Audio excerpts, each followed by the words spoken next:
a lot of talking.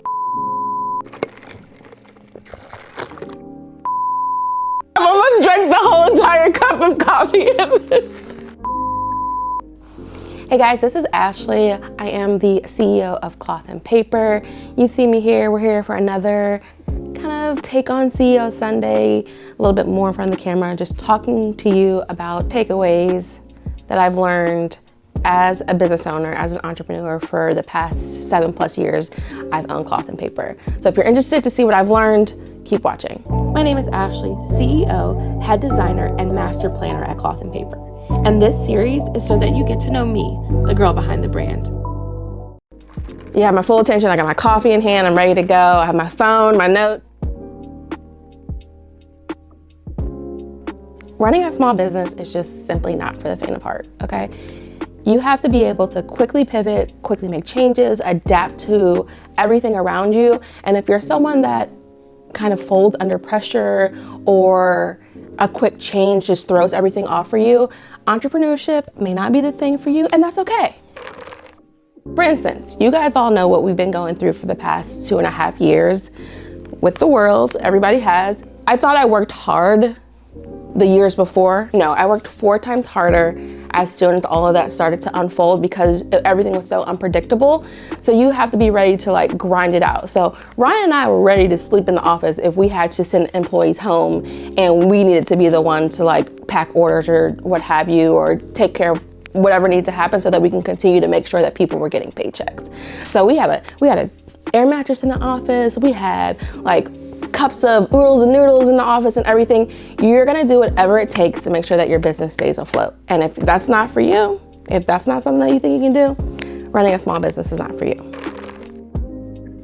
Simple. You would think that this is just basic. You have to give 100% at all times. So even if you wake up one day and you're feeling 50%, make sure that you're giving 100% of that 50% because your full attention and your full devotion is required at all times. I mean, there's been days where I had a crappy night before, I had a crappy week, but you still have to show up. Especially when you have employees, there's more than just yourself that is reliant on you showing up. There's now dozens of people that is relying on you to show up and be the best version of yourself too. So this is more on the technical side. This is once you're up and running, you're starting to make a little bit of decent money.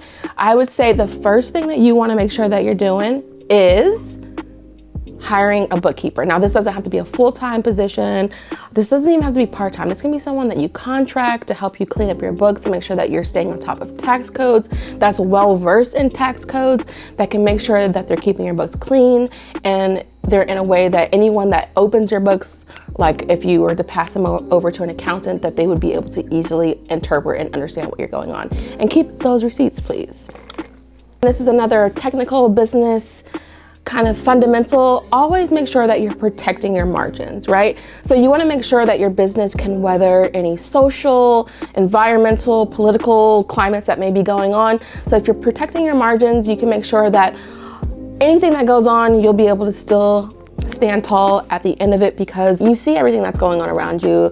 Inflation, cost of living, and everything is going up. And that's because the people that are offering those services and those goods to you, they're trying to protect their margins, make sure that their businesses are profitable so that they can still continue to pay employees and provide you goods and services. So when you see prices go up, that's what they're trying to do, is they're trying to protect their margins so they can continue to provide those goods and services to you.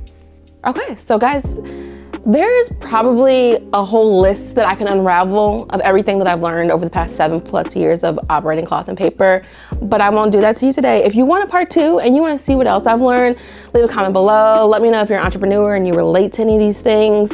And what was the most interesting point to you? Like what do you think is something that you didn't think of?